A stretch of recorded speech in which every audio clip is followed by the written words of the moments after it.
My name is Michael Walsh, and this happened to me back in 1963 when I was working as a search and rescue expert in Utah.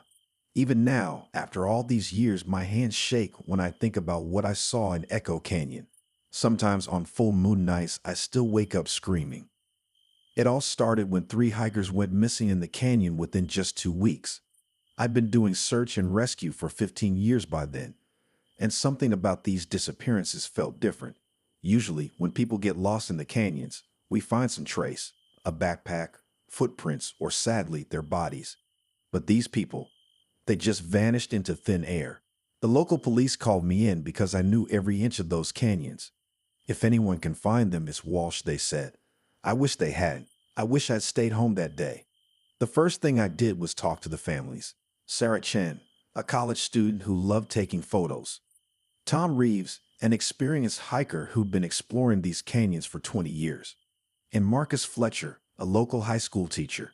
All gone without a trace.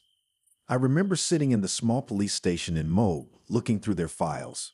Officer Jim Parker, an old friend of mine, handed me a cup of coffee and said something that made my blood run cold. You know what's weird, Mike? They all disappeared during the full moon. I laughed it off then, told him he'd been watching too many horror movies. But when I started asking around town, more strange stories came up. Old-timers talked about other disappearances over the years, always during the full moon. Some refused to talk at all, just shook their heads and walked away. Little did I know, those uncomfortable conversations were just the beginning.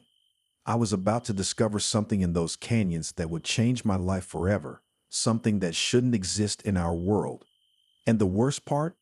The next full moon wasn't just any full moon. It was going to be a blood moon with a full lunar eclipse. We had no idea then, but that red moon would soon watch over the most terrifying night of my life. My first step was to explore the areas where the hikers were last seen. I packed my gear early one morning, ropes, flashlights, water, and my trusty camera. The canyon was quiet that day, too quiet. Even the birds seemed to have gone somewhere else. I followed the usual hiking trails at first, but something kept pulling me toward a narrow side path I'd never noticed before. The walls of the canyon rose up on both sides like giant hands reaching for the sky. That's when I saw it, a small opening in the rock wall, barely big enough for a person to squeeze through. My flashlight beam caught something on the cave walls that made me stop breathing for a second. Cave paintings, but not like any I'd seen before in my 15 years of rescue work. These were different. The main painting showed a huge creature with wings spread wider than a car. It had long, sharp claws and a head that looked almost human, but not quite. Red handprints surrounded it, and above it was a circle painted in what looked like dried blood. A moon, I realized later. But what really got to me was how new some of these paintings looked. Sure, there were ancient ones, all faded and worn, but mixed in with them were others that seemed fresh, like someone had been adding to them over the years. Each new painting showed the same thing. People running from the winged thing during what looked like a red moon. I took some photos and got out of there fast. Something about that cave made my skin crawl. That's when I decided to visit Joseph Running Bear, an elder I'd worked with before on rescue missions. If anyone knew the canyon's secrets, it would be him. I found Joseph sitting on his porch, carving a piece of wood. The moment I mentioned the cave paintings, his hands went still. He looked at me with eyes that had seen too much. The blood moon comes soon, he said quietly. You should not be in the canyon when it does. I showed him my photos. His face got darker with each one. Finally, he spoke about something his grandfather had told him, about an ancient spirit that hunted during blood moons. The tribe called it the Night Flyer. They'd known about it for generations, but didn't talk about it with outsiders. It takes them up into the high caves, Joseph said, his voice barely a whisper. No one who sees it during the blood moon lives to tell about it. Leave this alone, Michael. Some mysteries should stay buried. I should have listened to him, should have walked away right then. But 3 people were still missing, and more would disappear if someone didn't stop it. Besides, I told myself, there had to be a logical explanation. Maybe someone was using these old legends to cover up their crimes. So I made the worst decision of my life. I decided to put together a team to search the canyon during the upcoming lunar eclipse. Looking back now, I realized Joseph wasn't telling me a legend. He was trying to save my life. I picked my team carefully. I needed people who wouldn't panic, who knew what they were doing. First was Dave Miller, a local rock climbing expert who'd been my friend for years. Then came Lisa Chen, Sarah's older sister. She insisted on coming, and she was a skilled hiker herself. Dr. Robert Thompson joined us because we needed someone who knew about caves, and Anna Martinez rounded out the team with her tracking skills. We met at my house the night before to go over the plan. I spread out a map on my kitchen table while everyone sipped coffee. "We'll enter the canyon at sunrise," I explained, tracing our route with my finger. "That gives us all day to set up camp and explore the higher caves. The lunar eclipse starts at 9:47 p.m. tomorrow night." Dave leaned forward, his face serious. "Mike, are you sure about this? I've never seen you pack so much gear for a rescue mission." He was right. Besides our usual climbing equipment, I packed extra ropes, flares, and more flashlights than we'd probably need. Something in my gut told me we had to be ready for anything. We started up the canyon early the next morning. The air was cool, and our boots crunched on loose rocks. Everything seemed normal at first, just another day in the Utah wilderness. But as we got deeper into the canyon, things began to feel different. The wind made strange sounds as it blew through the rock formations. Our voices echoed in weird ways. Even the shadows seemed darker than usual.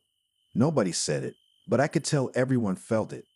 Around noon, we found our first sign that something was wrong. Lisa spotted it, a torn backpack wedged between some rocks. When we pulled it out, I recognized it from the police photos. It belonged to Tom Reeves, one of the missing hikers.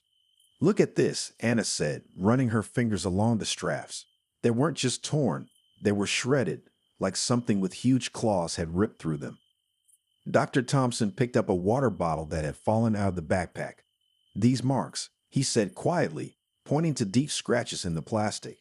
"No animal around here could make marks like these." We all stood there, staring at that mangled backpack.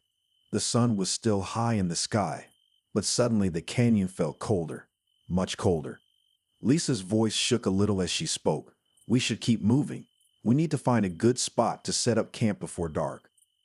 We climbed higher into the canyon, helping each other over the tough spots. By late afternoon, we'd found a wide ledge about halfway up the canyon wall. It gave us a good view in all directions and seemed like a safe place to set up our base camp. As we set up our tents, the sun began to sink behind the canyon walls. The shadows grew longer, darker, and then we heard it, a sound none of us could explain. Like huge wings flapping, but not like any bird I'd ever heard.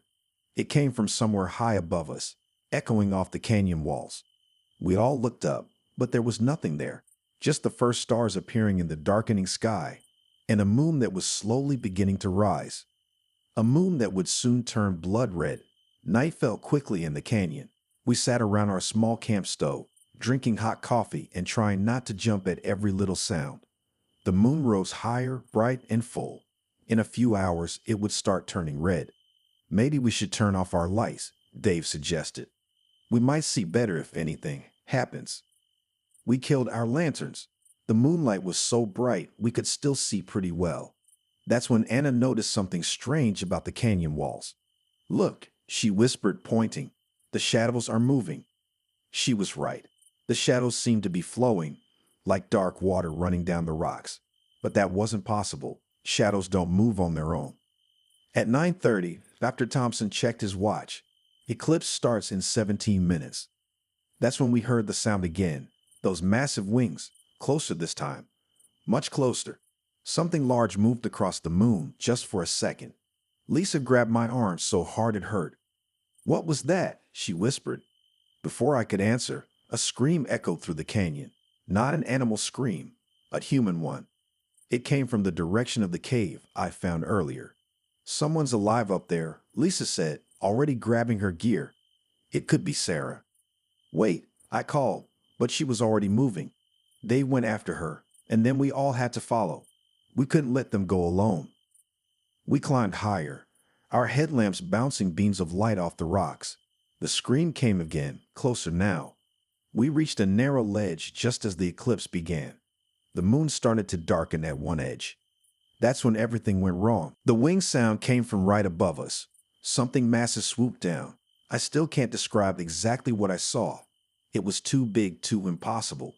But I saw its claws reach for Anna, who was last in line. She didn't even have time to scream. "Run!" I shouted. We scrambled forward, but the ledge was so narrow.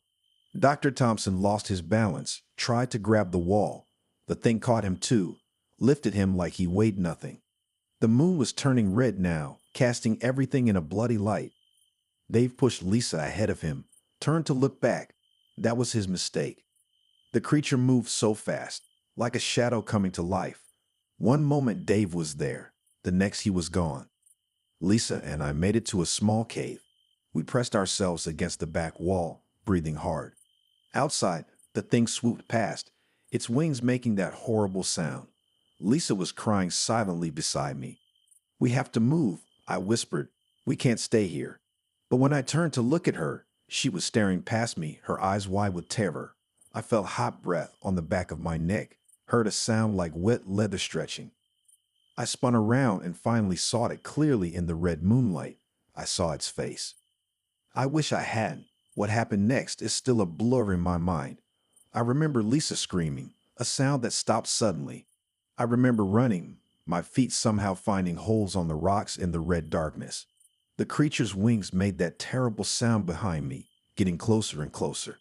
I dropped my backpack, then my jacket. Anything to move faster.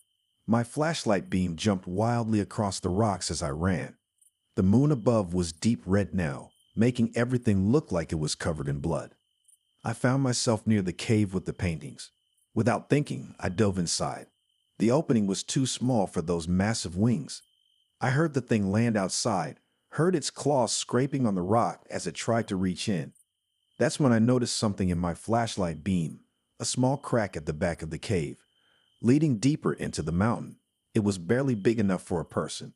I squeezed through just as those claws reached into the cave entrance. I crawled through that crack for what felt like hours. Sometimes it was so tight I could barely breathe. My flashlight started to die, flickering weaker and weaker. Finally, I saw a bit of light ahead. Dawn was coming. I fell out of another cave opening, lowered down the canyon wall. The sun was just starting to rise. The night was over. They found me 3 hours later, walking along the canyon road. I was covered in dust and blood, my own, from all the scrapes and cuts. I tried to tell them what happened, but the words wouldn't come out right. Later that day, they found the others. What was left of them? Their bodies were twisted in impossible ways, like something had tried to fold them up.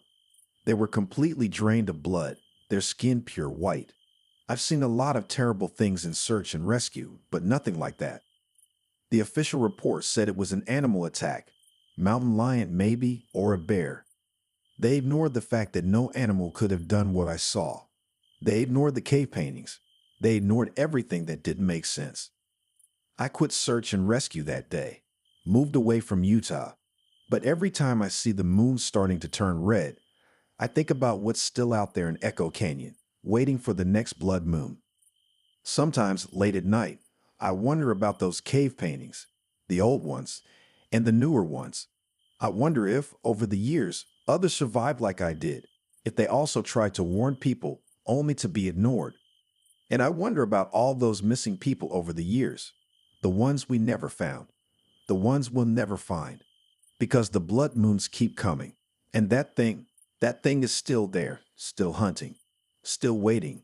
Last month, I got a letter from Officer Jim Parker's son. Jim passed away recently, and while cleaning out his house, they found something in his desk drawer. It was a newspaper clipping from just 2 weeks ago.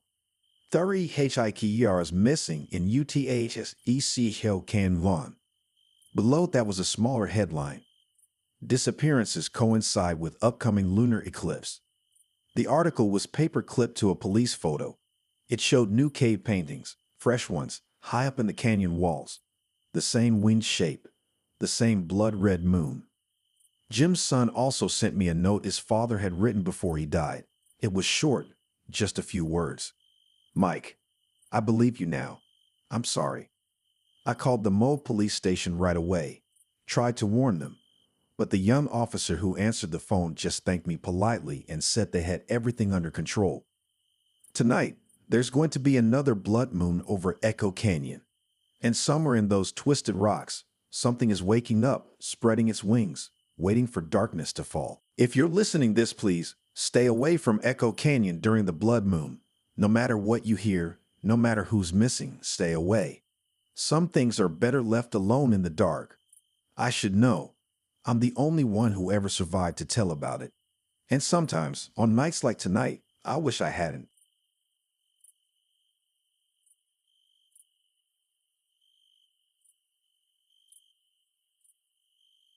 My name is Richard Hayes, and this happened to me back in 1995 when I was working as a wildlife biologist in the steamy swamps of Louisiana.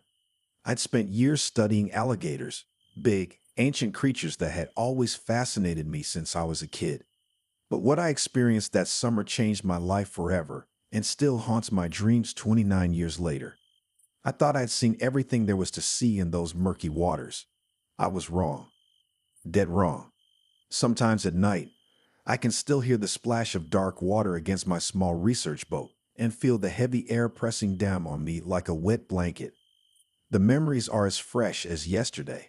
The glowing eyes in the dark, the strange behavior of the gators, and most of all, the screams from that small fishing village. But I should start from the beginning. Tell you how it all unfolded, day by day, horror by horror. Maybe then you'll understand why I did what I had to do. Why 28 people had to. Well, let me just tell you the whole story. It started on a hot Monday morning in June. I was out in my small boat, doing my usual rounds to check on the alligator population. Everything seemed normal at first. Just another day in the swamp with the buzzing mosquitoes and crying birds overhead. Then I saw something strange. A group of alligators was acting weird, really weird. Usually, these creatures keep their distance from each other unless it's mating season. But these gators, they were moving together like a school of fish, all swimming in the same direction with their eyes glowing weirdly bright in the murky water. I grabbed my camera and started taking notes. Maybe it's just the heat, I told myself. But deep down, I knew something wasn't right.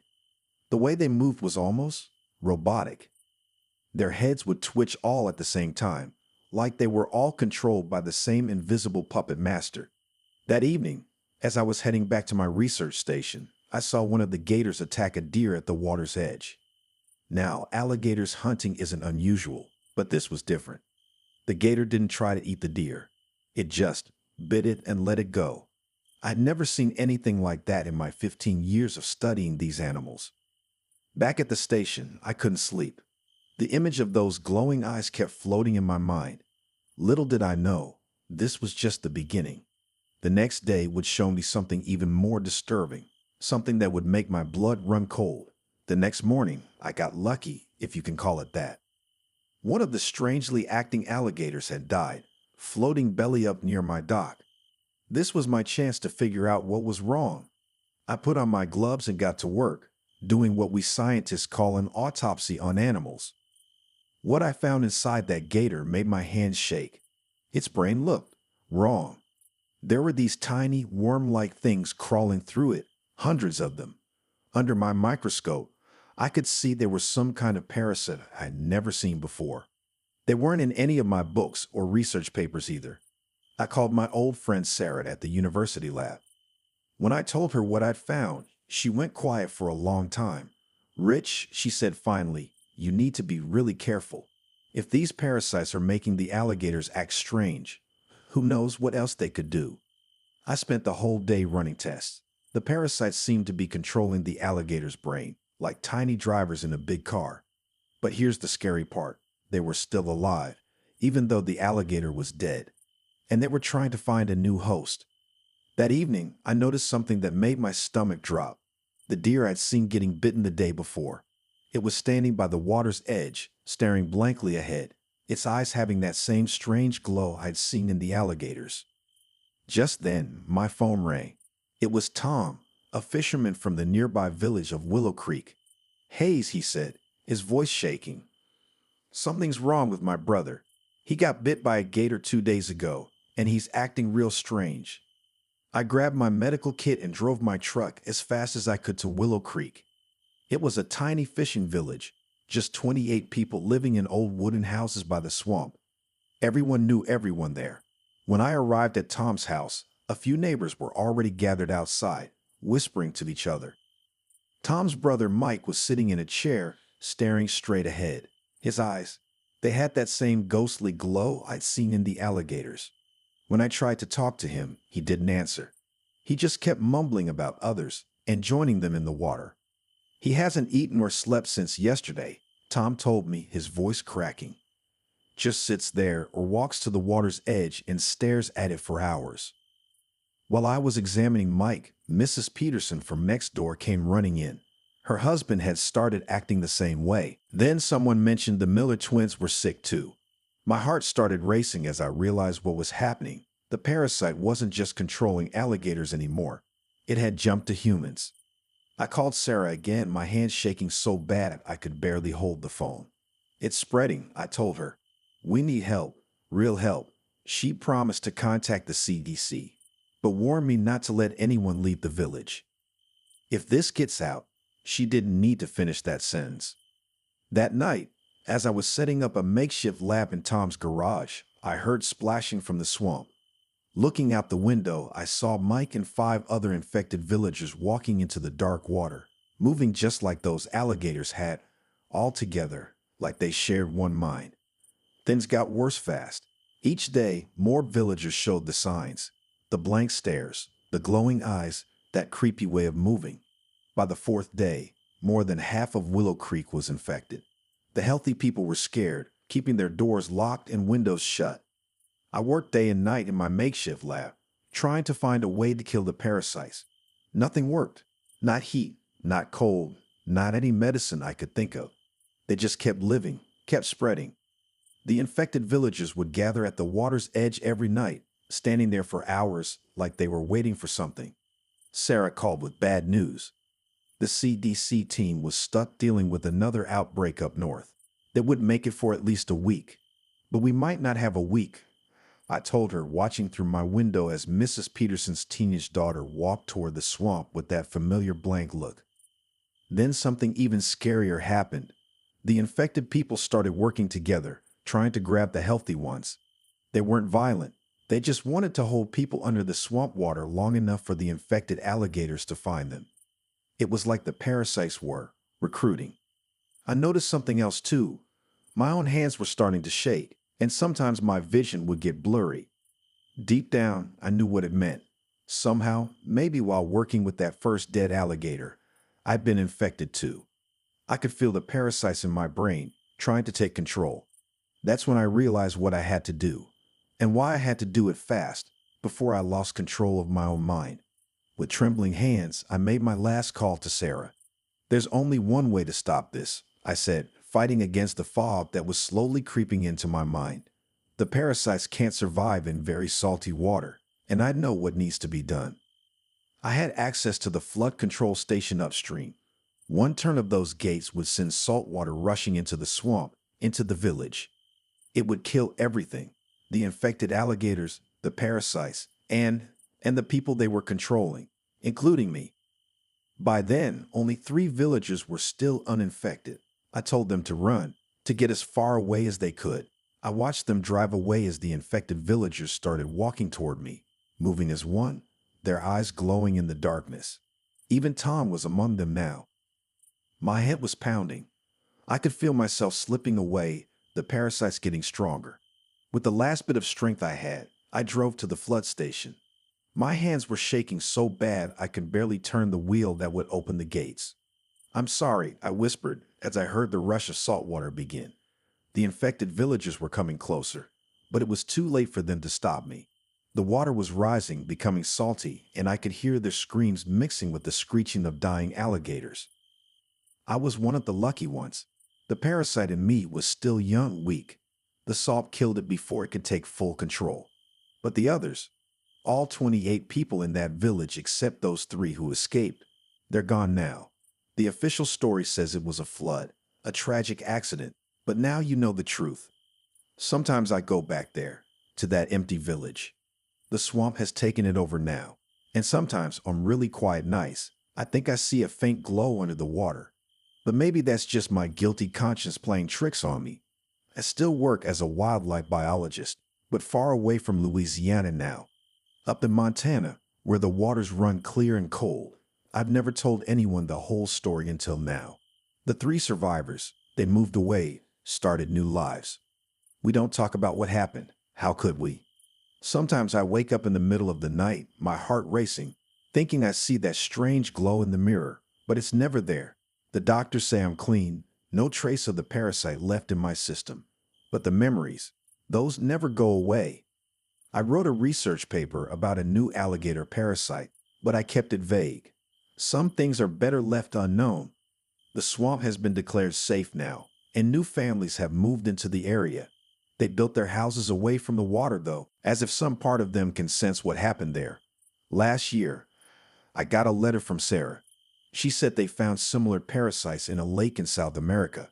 I burned the letter and blocked her number. Some doors should stay closed. Some mysteries should remain buried in the dark water. So if you're ever down in Louisiana and you see gators moving in strange ways or meet people with a weird glow in their eyes, don't wait around to investigate. Just run.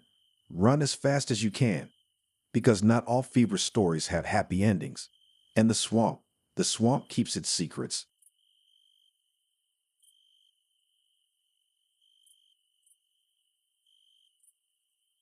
My name is Robert Harrison, and this happened to me back in 1972 when I was working as a wildlife expert in the Appalachian Mountains.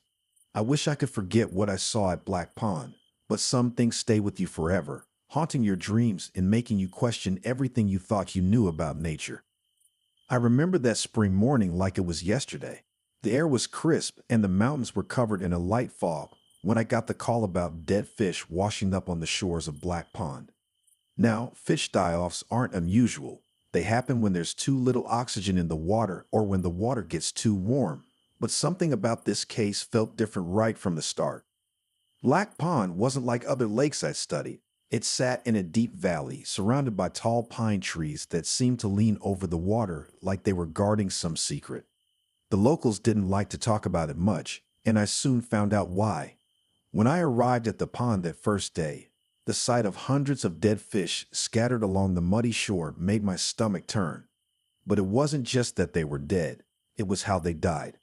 Their bodies were twisted in strange ways, and some had marks I'd never seen before in my 20 years of studying fish. I set up my equipment by the shore, taking water samples and measuring oxygen levels. Everything seemed normal on paper, but my gut told me something was very wrong. The water was unusually dark, and when I looked out across the pond, I could have sworn I saw shadows moving beneath the surface, shadows that were far too big to be fish. Little did I know that those dead fish were just the beginning. They were nature's warning sign, trying to tell us to stay away from what lurked in the depths of Black Pond. But like many scientists, I was too curious for my own good, and that curiosity would lead me down a path I never could have imagined. That first week, I spent most of my time talking to people who lived near Black Pond. At first, nobody wanted to tell me anything. They'd just shake their heads or suddenly remember somewhere else they needed to be. But then I met old Tom at the local diner, and he had stories to tell, stories that made my skin crawl. People go missing around here, he told me over a cup of coffee one morning. His hands were shaking as he spoke. Been happening for decades. They go to the pond. Hikers, campers, sometimes local kids. And they just don't come back. I didn't want to believe him at first, but I'm a scientist, and scientists look for proof. So I started digging through old newspapers at the town library. What I found kept me up at night. Since 1932, 47 people had disappeared near Black Pond. The police reports all ended the same way. No body found. Case unsolved. But it was what happened next that really scared me. I was taking water samples one evening, just as the sun was setting. I had my underwater camera with me, the kind we use to study fish behavior. As I was reviewing the footage back at my cabin, I saw something that made my blood run cold. In one frame, just for a second, there was a face in the water. Not a human face, not exactly. It was pale, with large, dark eyes and what looked like gills along its neck.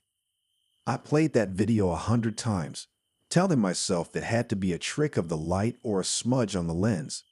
But deep down, I knew what I'd seen, and I knew I needed help to investigate further. I called Dr. Sarah Chen, a marine biologist I'd worked with before, and Mark Stevens, a cave diving expert. They arrived 2 days later. I could tell they didn't really believe my story about the face in the water, but they trusted me enough to help look into it. We spent days setting up better equipment, underwater lights, motion sensors, and high-resolution cameras. What we didn't know then was that while we were watching the pond, something in the pond was watching us, and it was getting ready to show us just how wrong we were about being at the top of the food chain. It was Mark who found the cave entrance. He was doing a routine dive near the deepest part of the pond when his equipment picked up a large opening in the rock wall. When he surfaced, his face was pale. "You need to see this," he said, his voice shaking. "There's a whole system of caves down there. And Rob, I found footprints in the mud near the entrance. They're not like anything I've ever seen before." We spent the next day preparing for a proper cave dive. Sarah set up a base camp on the shore with all our monitoring equipment. I could tell she was nervous. We all were, but we tried to act normal, like this was just another research project. The water was cold and dark when we went down. Our lights cut through the murky water, showing us the cave entrance. It was huge, like a giant mouth in the rock. As we swam inside, our lights revealed something that made my heart stop. Marks on the cave walls. Not random scratches, but symbols, crude drawings that looked ancient, but somehow deliberate. Then we found the nests. They were like nothing I'd ever seen in nature. Large circular depressions in the cave floor, lined with what looked like shredded clothing and old camping gear. In one of them, I found a watch. When I wiped off the mud, I could still see it ticking. According to the date display, it had only been there for 3 weeks. That's when we heard it, a sound that didn't belong in an underwater cave. It was like a low moan, but it seemed to come from all around us. Our lights started picking up movement in the darker tunnels ahead. At first, they looked like shadows, but then one of them moved into the light. I'll never forget what I saw. It was shaped like a person, but its skin was pale and almost translucent. Its eyes were huge and black, adapted for seeing in the dark. Where there should have been a nose, there were just slits, and its neck had gills that pulsed as it watched us. For a moment, nobody moved. Then we saw more of them emerging from the tunnels, dozens of them, and they were swimming toward us. Mark grabbed my arm and pointed up, signaling we needed to get out. But as we turned to swim back, we realized something terrible. Some of the creatures had gotten behind us. We were surrounded. What happened next still haunts my nightmares. The creatures didn't attack right away. They just watched us, moving closer and closer. Mark was the first to panic. He kicked hard toward what looked like a gap between two of them. For a second, I thought he'd make it. Then 3 of the creatures moved faster than anything I'd ever seen in water. They grabbed him and pulled him into one of the dark tunnels. His screams came through our radio headsets, then cut off suddenly. Sarah was next to me, her eyes wide with terror behind her diving mask. We had to choose. Try to fight our way back to the entrance or look for another way out. That's when Sarah pointed up. There was a small tunnel in the cave ceiling, and our dive computers showed it was heading toward the surface. We swam for it as fast as we could. I could feel them behind us, getting closer. The tunnel was narrow, so narrow we had to take off our air tanks and push them ahead of us. Sarah went first. I watched her feet disappear into the darkness above me. Then something grabbed my leg. I kicked as hard as I could and felt my foot connect with something soft. The grip loosened just enough for me to pull free. I swam up the tunnel so fast I scraped my arms and shoulders on the rocks. My lungs were burning. The tunnel felt endless. Just when I thought I couldn't hold my breath any longer, my head broke the surface. I was in some kind of air pocket in the cave system. Sarah was there, already pulling herself onto a rocky ledge. We could hear splashing below us. They were coming. "There's another tunnel," Sarah whispered, shining her backup light ahead. "It slopes up. It might lead to the surface." We started crawling through the tunnel as fast as we could. The sounds of splashing got closer. Then Sarah screamed. I looked back just in time to see pale hands pulling her into the water. I wanted to help her. I really did. But there was nothing I could do. I kept crawling, my light starting to fade, my body shaking with fear and exhaustion. After what felt like hours, I saw light ahead, real daylight. I burst out of a small cave opening on the hillside above the pond, ran to my truck, and didn't stop driving until I reached the state police station. The police didn't believe me at first. Who would? But when they found our base camp by the pond, with all of Sarah's equipment still running, they had to investigate. 3 missing people was too many to ignore. They brought in a whole team, divers, FBI agents, and search dogs. But nobody would go into those underwater caves. Smart decision, really. Instead, they decided to drain the pond to look for evidence. It took them 2 weeks to pump out all the water. What they found at the bottom made the national news. Hundreds of bones were scattered across the pond bed. Some were decades old, others more recent. They found watches, backpacks, and camping gear going back to the 1930s. But the creatures, they were gone. The underwater caves went deep into the mountain, with dozens of tunnels leading to who knows where. They sealed off all the cave entrances with concrete and filled the pond with dirt. Now it's just an empty field with warning signs and a chain link fence around it. But sometimes, especially after heavy rains, you can hear strange sounds coming from underground, like something trying to find its way out. I quit my job as a wildlife expert after that. These days, I teach biology at a small college far away from any mountains or lakes. My students sometimes ask why I never go swimming or take field trips to study pond life. I just tell them I prefer to stay on dry land. But here's the thing that really keeps me up at night. Black Pond wasn't the only deep pond in those mountains. Not by a long shot. And sometimes, when I read about missing hikers in the Appalachians, I wonder if maybe those creatures found somewhere else to call home. I've never told this story publicly before. People would think I'm crazy. But I know what I saw in those caves. And I know that somewhere out there, in the dark waters of mountain ponds, something is waiting. Something that reminds us that humans aren't the only intelligent life on Earth. We just like to think we are. Just remember this. If you're ever hiking in the mountains and come across a pond where the locals won't swim, where stories of missing people go back generations, just keep walking. Some waters are better left undisturbed.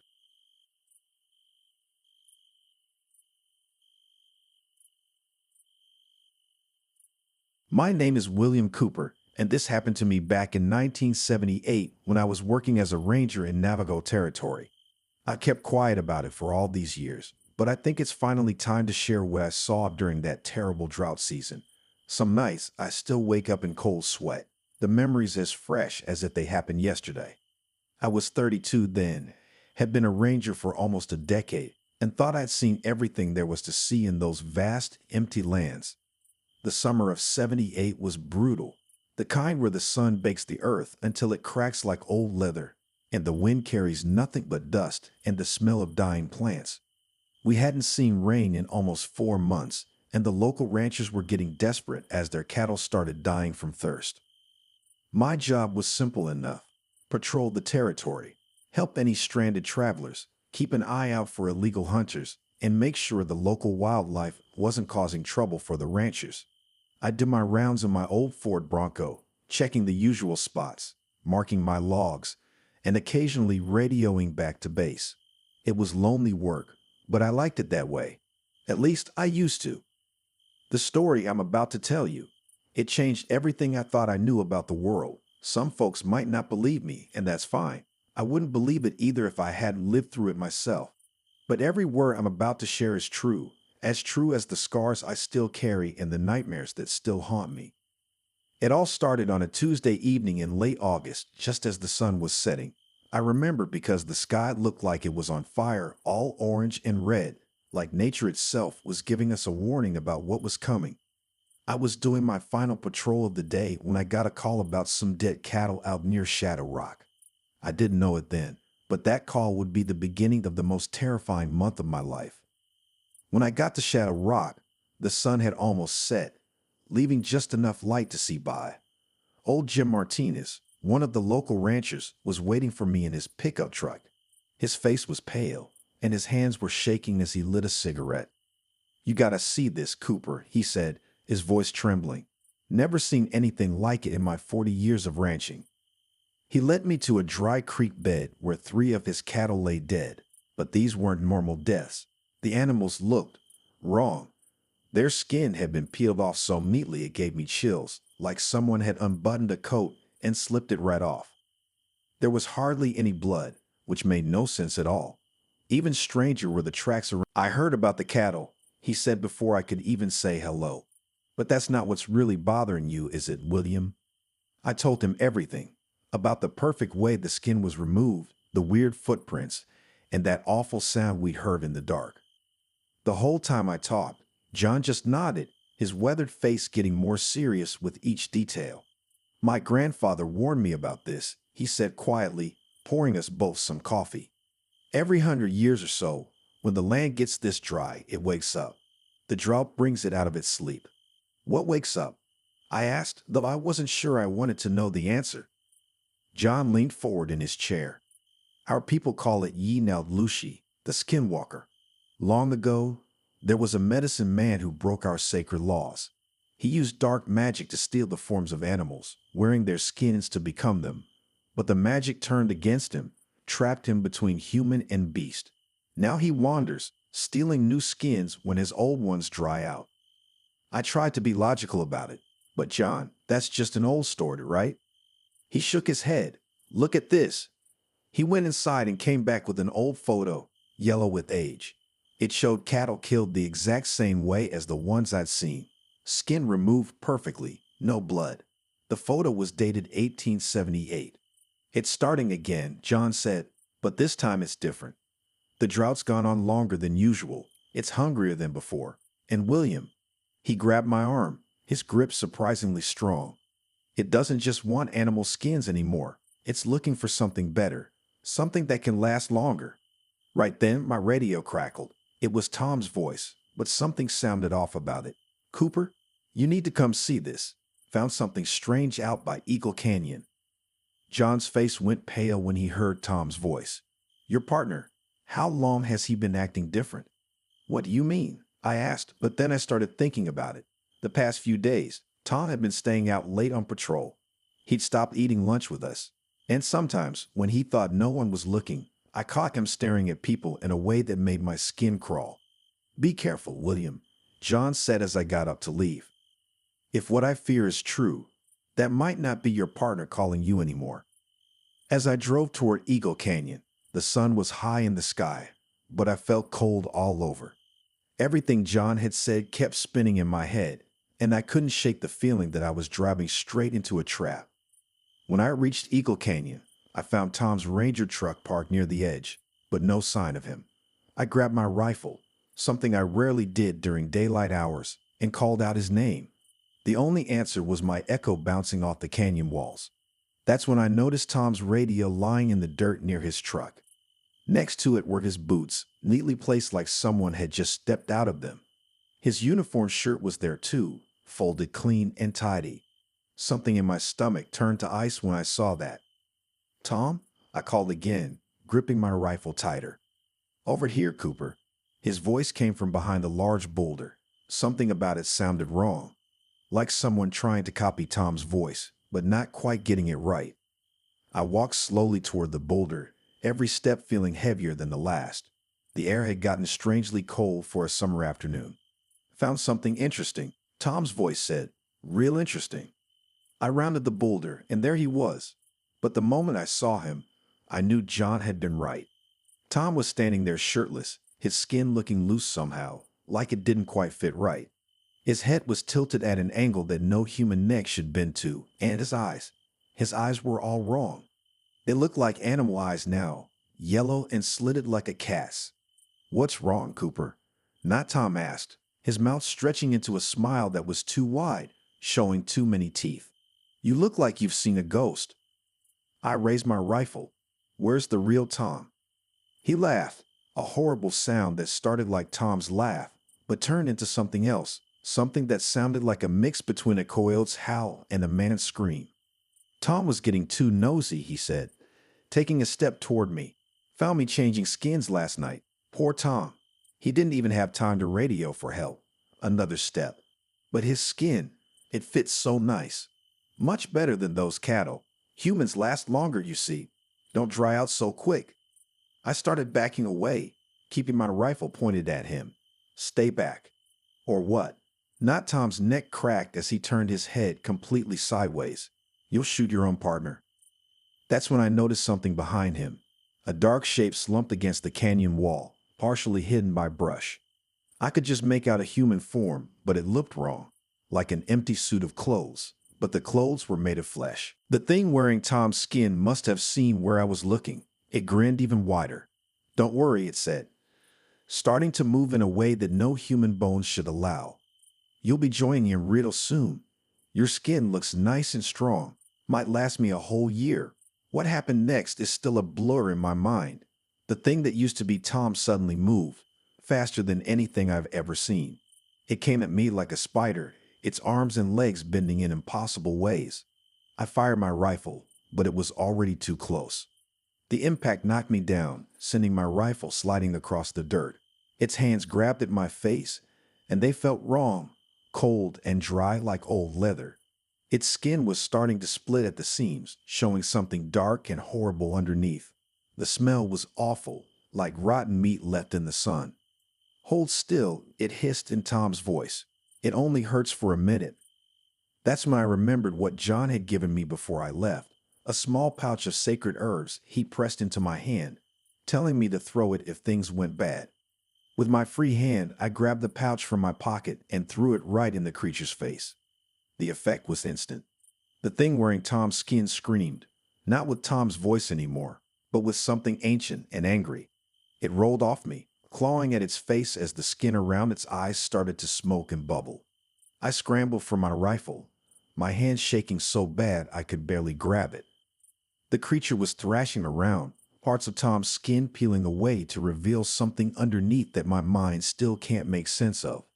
It was like looking at shadows that had come alive, twisted into a shape that was almost human but not quite. This isn't over, it growled, its voice now sounding like rocks grinding together. I've worn 1,000 skins. I'll wear 1,000 more. It started to move toward me again, but then we both heard something chanting. Deep, powerful voices carried on the wind. John had brought help. Other medicine men from the reservation. They appeared from behind the rocks, throwing more herbs and continuing their ancient prayer. The skinwalker screamed again, a sound that made my ears ring. It looked at me one last time with those horrible yellow eyes, then turned and ran toward the edge of the canyon. But it wasn't running like a human anymore. Its body twisted and changed as it moved, becoming something long and dark that slithered over the edge and disappeared into the shadows below. I sat there in the dirt, my whole body shaking, as John and the others rushed over to me. They kept chanting, throwing more herbs into the wind, but I barely noticed. All I could do was stare at what was left of my partner Tom, slumped against that canyon wall, just empty skin, like a snake's shed shell. That was 46 years ago, and I've never told this story until now. The official report said Tom died in a mountain lion attack. That's what the Rangers decided to write down. No one wanted to put the truth in an official document. Who would believe it anyway? The rains finally came a week later, heavy drops that turned the dry earth dark and made the desert bloom again. The cattle killing stopped. Whatever that thing was, it went back to sleep, just like John said it would. I quit the ranger service the next month. Couldn't bear to patrol those same routes anymore, knowing what was out there. John told me I'd been marked by my encounter, that the skinwalker would remember me. Some nights, when I hear the wind howling outside my window, it sounds almost like words, like it's calling my name. My hair turned white within a year after that day. Doctor said it was stress, but I know better. Sometimes I still wake up in the middle of the night, thinking I hear Tom's voice calling me to come check out something strange he's found. On really bad nights, I dream about his skin, the way it hung empty against that canyon wall. John passed away last winter. Before he died, he warned me that the drought cycles are getting worse, lasting longer. Next time, he said it might not go back to sleep at all. I moved away from Navajo territory, built a life somewhere else. But every time I hear about a long drought out there, every time I see news about missing people or strange animal deaths in the desert, I wonder, And I pray that whatever is wearing those stolen skins stays far away from here. Sometimes people ask me why I still keep sage burning in my house or why I never go out walking after dark. I just tell them it's an old man's habits. They wouldn't understand if I told them the real reason, that I'm making sure nothing that smells like my old partner Tom ever comes knocking at my door. Because the worst part, the part that still keeps me up at night, every now and then I'll catch a glimpse of someone walking down the street and their skin just doesn't seem to fit quite right. And I wonder how many other skins that thing has worn since that day. How many other shapes it's stolen while waiting for the next big drought. So if you're ever out in Navajo territory and you meet someone whose movements don't look quite natural or whose smile is just a little too wide, don't stick around to ask questions. Just run. Run as fast as you can. Because by the time you notice their skin doesn't fit right, it might already be too late.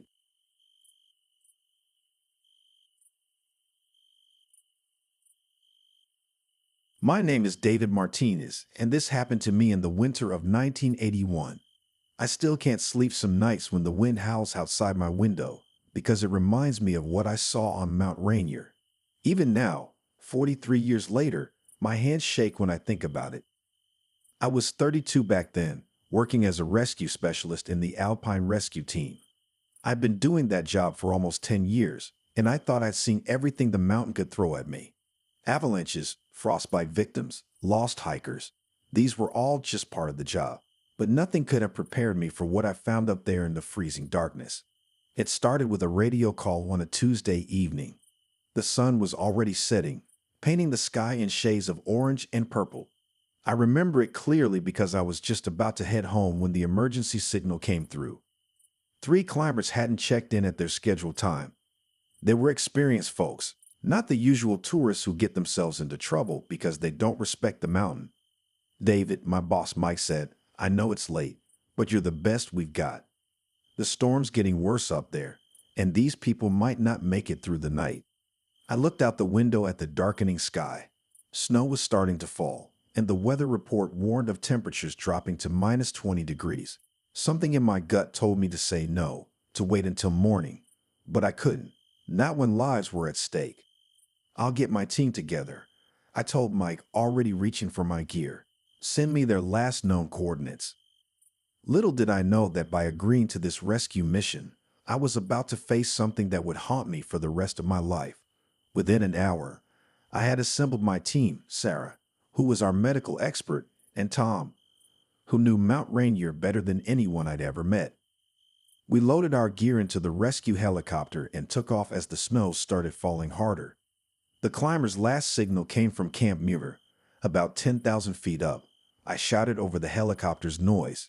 They should have 3 tents set up there. The flight up was rough. The wind kept pushing against our helicopter, making it shake like a leaf.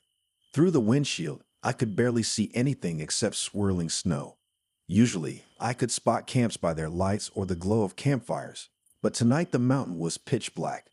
When we finally found the spot, something fell off. Way off. The temperature gauge on my watch showed minus 25 degrees, much colder than it should have been, even for this height. As our searchlight swept across the camp, I saw the 3 tents, but they looked wrong. They were still standing, which was strange because the wind was strong enough to tear them apart. That's weird, Sarah said, pointing at the tents. Look at how they're sparkling. She was right. The moonlight hitting the tents made them glitter like they were covered in diamonds. But this wasn't normal frost or snow. It was something else. The ice patterns looked almost like fingertips had drawn them. We landed about 50 feet from the camp. The moment I stepped out of the helicopter, the cold hit me like a punch to the chest. I'd been in plenty of freezing conditions before, but this was different. This cold felt alive somehow. Hello, I called out. This is Alpine Rescue. Is anyone here? The wind carried my voice away, but something else came back, a sound I still can't explain. It was like ice cracking, but slower, almost like someone was slowly crushing frozen glass under their feet, and it seemed to be coming from inside the tents. Tom pulled out his flashlight. Should we check inside? I nodded, but my whole body was screaming at me to get back in the helicopter. 20 years of mountain rescue experience was telling me that whatever we were about to find in those tents, it wasn't going to be normal. I had no idea then just how right that feeling was. We approached the first tent slowly, our boots crunching in the snow. Sarah kept close behind me while Tom watched our backs. The weird crackling sound was getting louder with each step we took. I reached for the tent zipper, and the moment my glove touched it, I knew something was very wrong. The metal was so cold it burned, even through my thick winter gloves. When I finally got it open, I couldn't believe what I saw. The inside of the tent was completely covered in ice, but not normal ice. These were perfect, delicate patterns that looked like frost flowers spreading across every surface. The sleeping bags, the backpacks, even a coffee mug. Everything was decorated with these beautiful but terrifying ice designs. But there was no sign of the climbers. "Look at this," Sarah whispered, pointing at a journal lying open on top of a sleeping bag. The last entry was from just 6 hours ago. It read, "Something's wrong with the temperature. Equipment says -40 degrees, but our gear's rated for this. Why are we still so cold? Keep hearing strange noises outside, like footsteps, but not quite." That's when Tom called out from the second tent. "David, you need to see this." I hurried over, and my heart nearly stopped. Inside the second tent was one of the climbers, but he was frozen solid, not like normal hypothermia victims. He was completely encased in clear ice, like someone had poured water over him and flash frozen it. His face was locked in an expression of pure terror, eyes wide open, staring at something none of us could see. "This isn't possible," Sarah said, her voice shaking. "Human bodies don't freeze like this, not even in the coldest conditions on Earth." Then we heard it, that sound of cracking ice again, but this time it was closer, much closer, and it was followed by something else, the sound of slow, heavy footsteps in the snow, coming from somewhere in the darkness beyond our flashlight beams. Tom's light caught something moving at the edge of our camp. For just a second, I saw a tall, pale shape that seemed to be made of swirling frost. It was roughly human-shaped, but wrong somehow. Too tall, too thin, with arms that reached almost to the ground. "Get back to the helicopter," I whispered, trying to keep my voice steady. "Now." But as we turned to run, we realized something horrible. A layer of ice was already forming across the helicopter's windshield and rotors. We were trapped. "The backup shelter," Tom shouted. "We need to get to the backup shelter." He was right. About 200 feet away was a small emergency shelter built into the mountain, a simple metal and concrete bunker with a heavy door. If we could reach it, maybe we'd have a chance. We ran. The wind was howling now, and the cold was worse than anything I'd ever felt. Each breath felt like swallowing needles. Behind us, that awful cracking sound was getting closer. Sarah screamed. I turned to look and saw ice crystals forming on her legs, creeping up from her boots. She stumbled and fell. Tom and I grabbed her arms, trying to pull her up, but the ice was spreading too fast. "Go," she yelled at us. "I can't move my legs." "Go." That's when I saw it clearly for the first time. The creature stepped into the beam of my flashlight, and I'll never forget what it looked like. It was like someone had taken all the cold in the world and given it a shape. Its body looked like swirling snow, but its face was made of jagged ice crystals, with deep black holes where eyes should be. It reached for Sarah with fingers like icicles. The moment they touched her, she froze completely, just like the climber we found. Tom yanked me away just as the creature's hand swept past my face, leaving frost on my goggles. We ran harder than we'd ever run before. The shelter was so close now, maybe 50 feet away, but Tom was slowing down. I could hear his breathing getting raspy. "My chest," he gasped. "Can't breathe." Ice was forming on his jacket, spreading like spider webs. He pushed me forward. "Get to the shelter. You have to. Tell people what happened." I wanted to help him, but there was nothing I could do. The ice covered him in seconds, and he became another frozen statue on the mountain. The creature was right behind me now. I could feel its cold reaching for me like hungry fingers. The shelter door was just a few steps away. My hands were shaking so bad I could barely grab the handle. Behind me, I heard that horrible sound of cracking ice getting closer and closer.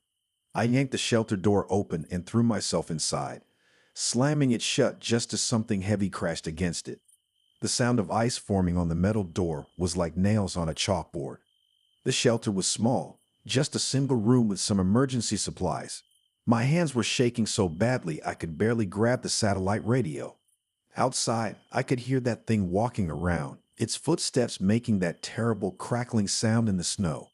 Mayday, Mayday, I whispered into the radio. This is David Martinez at Camp Muir Shelter. We need immediate evacuation. The rest of my team. There. I couldn't finish the sentence. The temperature in the shelter was dropping fast. Ice crystals were starting to form in the corners of the room. The creature was trying to freeze the whole shelter, with me inside it. Then I remembered something my grandmother once told me about evil spirits in the mountains.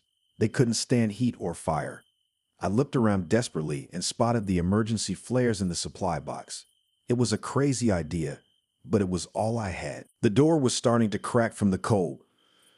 Through the small window, I could see those black, empty eyes staring at me. Ice was creeping through every crack and gap in the shelter.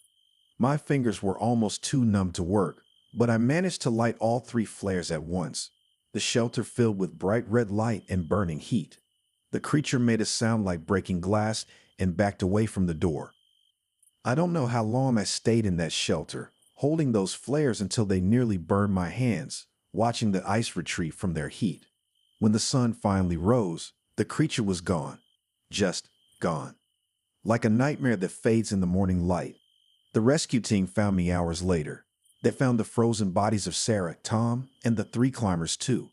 The official report said it was a severe weather incident, but they couldn't explain the strange ice formations or why the bodies were frozen in a way that defied science.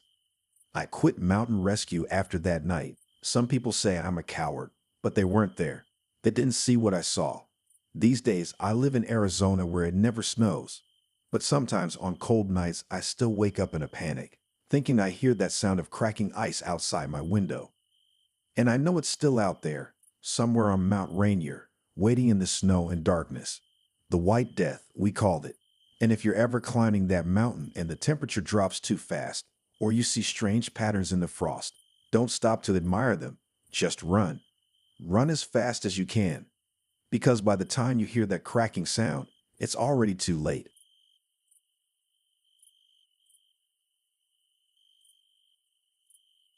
My name is James Wilson, and this happened to me back in 1985 when I was working as a Forest Service ranger in the Pacific Northwest.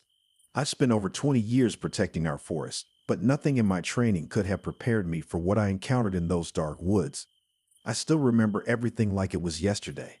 The heavy smell of pine needles, the morning mist that never seemed to lift, and most of all, the terrible silence that fell over those ancient trees. Sometimes at night, I wake up in a cold sweat, thinking about the twisted shapes I saw in those woods, shapes that used to be people I knew. But I should start from the beginning. It was early October, and we'd gotten reports of illegal logging deep in one of the oldest sections of the forest. Usually, these cases were straightforward, just some folks trying to make quick money by cutting down trees where they shouldn't. I'd handled dozens of similar cases before. Walk in, document the activity, call in backup if needed, and write up the citations. I never expected this case to be different. I never expected it to change my life forever, and I certainly never expected to watch 12 men, including my old friend Tony, become something that shouldn't exist in our world. It was a chilly Tuesday morning when I first drove out to check on those reports. The gravel crunched under my truck's tires as I followed an unmarked logging road deep into the forest. Something fell off right from the start. The birds weren't singing like they usually did, and the trees seemed to crowd in closer than normal along the narrow road. After about an hour of driving, I found the first signs of logging, fresh tire tracks in the mud and scattered wood chips around newly cut stumps. But what struck me as strange was how messy everything looked. Professional logging operations, even illegal ones, usually work in a pattern. This looked more like someone had just randomly attacked the trees. I parked my truck and grabbed my gear, just my usual equipment, a camera, notebook, and radio. The deeper I walked into the cutting zone, the more my skin started to crawl. The air felt heavy, like right before a big storm, and there was this weird smell, kind of like copper pennies mixed with wet earth. That's when I found it, an ancient grove of trees I'd never seen before, even though I thought I knew every inch of this forest. The trees were massive, their trunks wider than my truck, with bark so dark it looked almost black. But what made my heart stop was what I saw on one of the freshly cut stumps. Something red and thick was oozing out, dripping onto the ground like blood. I reached out to touch it, thinking maybe it was some kind of sap, but it was warm. And when I pulled my hand back, it left a red smear on my fingers that looked exactly like human blood. My radio crackled with static, making me jump. When I tried to call for backup, all I got was more static and this weird whispering sound that made the hair on the back of my neck stand up. I knew I should leave, get help, come back with the team. But before I could turn around, I heard something that changed everything. The sound of chainsaws in the distance and men shouting. The loggers were still here, and they were heading straight for the bleeding growth. I followed the sound of chainsaws, my boots crunching on dead leaves. As I got closer, I heard familiar laughter that made my stomach drop. It was Tommy Martinez, my friend since high school. I hadn't seen him in years, not since he left the Forest Service to make more money in logging. The logging crew came into view through the trees. They were taking a break, sitting on fallen logs with their thermoses of coffee. My heart sank when I counted 12 men, 12 people I'd have to try to save, though I didn't know that yet. Tommy was the first to spot me. James Wilson? No way. He walked over with his big smile, but something was wrong. His eyes looked different, kind of glassy, like he wasn't fully there. When he hugged me, his skin felt ice cold even though he'd been working hard. I tried to warn them about the bleeding trees, but they just laughed. Come on, James, Tommy said. You know trees don't bleed. Maybe you've been alone in the woods too long. The other workers nodded and chuckled, but I noticed they kept looking nervously at the dark trees around us. That's when one of the younger workers, Billy I think his name was, came running from deeper in the woods. His face was white as paper. You guys need to see this, he gasped. We found Mark. He's. We all followed Billy through the trees. I'll never forget what we found. Mark, one of their crew members who'd gone missing that morning, was half embedded in a massive tree trunk. It looked like the tree had grown around him overnight.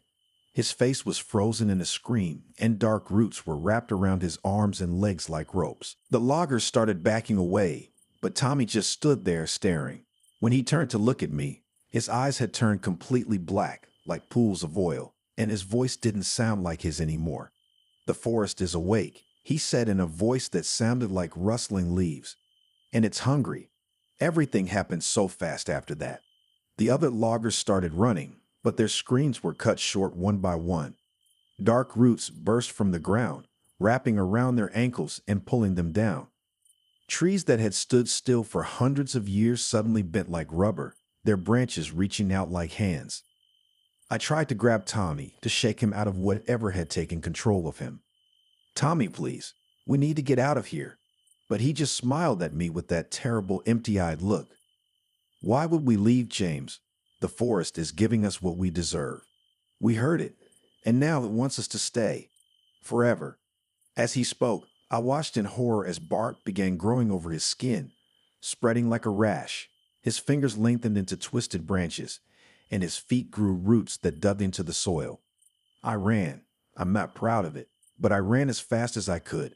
Behind me, I could hear the screams of the loggers mixed with the sound of cracking wood and rustling leaves. The forest seemed to come alive around me. Branches whipped at my face, roots tried to trip me, and the air filled with whispers that almost sounded like words. I found my truck and fumbled with the keys, my hands shaking so bad I could barely get them in the ignition. As I drove away, I looked in my rearview mirror. What I saw will haunt me forever. The entire logging crew, all 12 men including Tommy, were being transformed. Their bodies twisted and stretched, merging with the trees.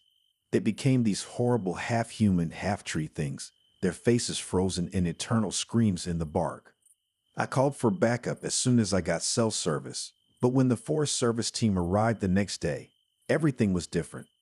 The bleeding grove had vanished like it had never existed. In its place was just normal forest, but the 12 men, including Tommy, were still missing. We searched for weeks. The official report says the loggers probably got lost in the woods or had some kind of accident. But I know what I saw. Sometimes on really quiet nights, I drive out to that part of the forest. I sit in my truck and listen. And sometimes, when the wind blows just right, I swear I can hear them. Whispers that sound like Tommy's voice mixed with rustling leaves. Nobody cuts trees in that section of the forest anymore. The locals say it's cursed. Hikers report seeing strange shapes in the trees, shapes that look almost human. And every now and then, someone claims they've seen trees that bleed. I retired from the Forest Service last year. These days, I live in the city, far from any forests. I keep a small plant on my windowsill, but that's as close as I'll get to trees anymore. Because I know something that most people don't. The forest is alive in ways we can't understand. And sometimes, when it's been hurt too much, it fights back. Some nights, I dream about Tommy and the others. In my dreams, they're still out there, part of the forest now, waiting. And I wonder, are they really gone, or did they just become part of something bigger and darker than any of us could imagine? That's my story. I've never told it to anyone before, and I probably never will again. But remember this, if you're ever deep in the woods, and the birds stop singing, and you smell something like copper pennies in the air, run. Run as fast as you can, because the forest remembers, and it doesn't always forgive.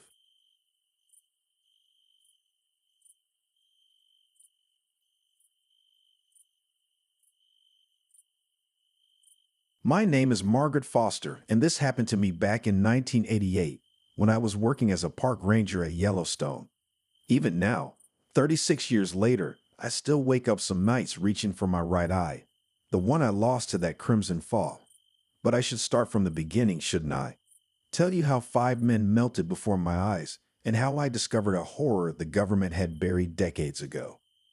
It was early October, and the tourist season was winding down.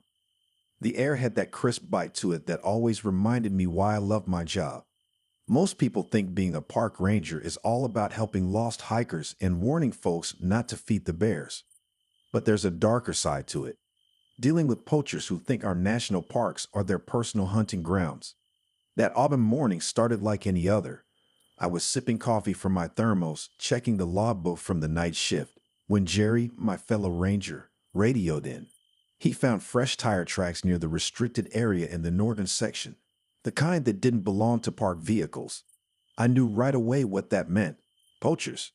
We've been tracking a group of them for weeks, the kind who didn't care about hunting seasons or protected species. What I didn't know then was that those poachers were about to stumble into something far worse than a federal offense, and I was going to follow them right into it. I grabbed my gear and headed out in my patrol truck. The morning was unusually quiet. No bird songs, no rustling in the trees, just silence. Looking back now, I should have known something wasn't right. Nature is never that quiet unless it's scared. I parked where Jerry had found the tracks and started following them on foot. 15 years of tracking experience had taught me to read signs most people would miss. Broken twigs, crushed grass, fresh cigarette butts. These guys weren't trying very hard to hide their trail. 5 sets of boots, heading deeper into the restricted area. That's when I noticed something odd. The trees ahead had a strange color to them, like someone had painted them with rusty water. At first, I thought it was just the morning light playing tricks on me. But as I got closer, I saw patches of dead grass and leaves, all stained with the same reddish color. I reached for my radio to call it in, but all I got was static. That wasn't normal. We had excellent radio coverage in this area.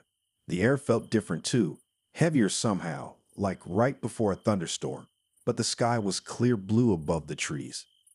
Then I heard it, a scream that made my blood run cold. It came from somewhere ahead, followed by another and another. Not animal screams, human ones. I pulled out my sidearm and started running toward the sounds.